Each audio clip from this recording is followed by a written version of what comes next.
Okay, today's the day I'm going to try to do the thing where I drive the thing.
sorry about how shaky that camera mount was.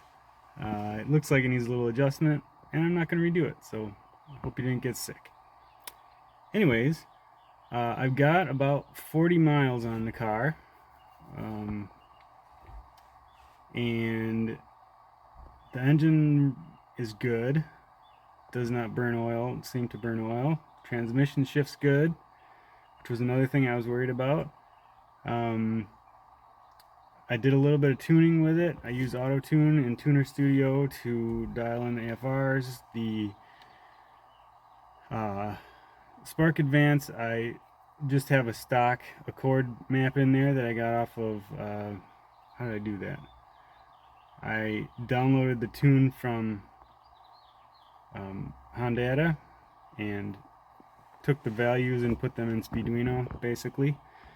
So it's got a stock, basically a stock tune for a 06 Accord, you know, like an 87 octane tune. I'm not sure VTEC's working. I know the intake runner control is not working, so the top end is not anything to write home about. It's still pretty quick. I figured out it should be, based on the weight and the power, you know, 250-ish horsepower, it should be able to run a low 13. And it doesn't feel like it's quite there yet. It's quick, and it's faster than the Insight was by a good margin, I think.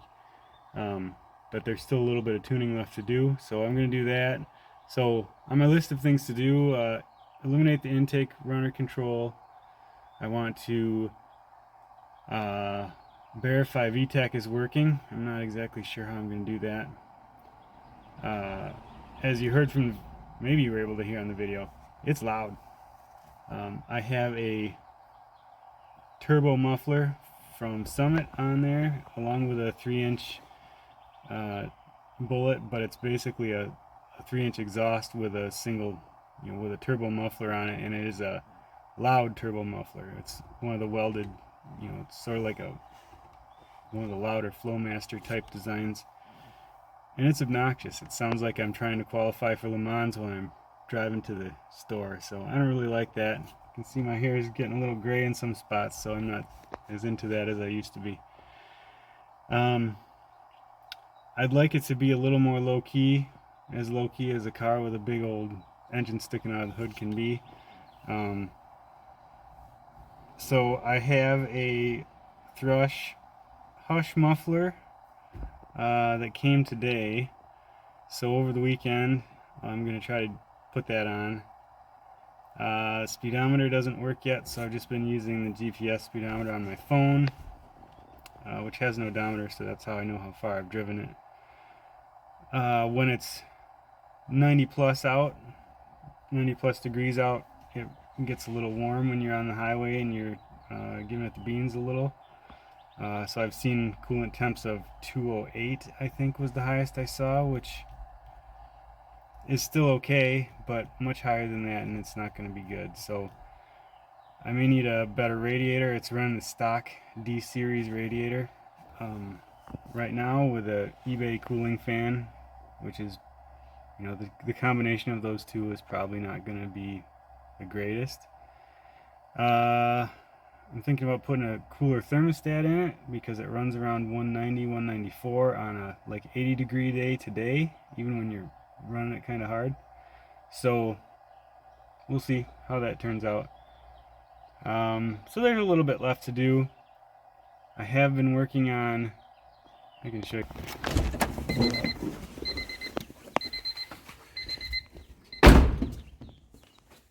I have been working on the body a little bit.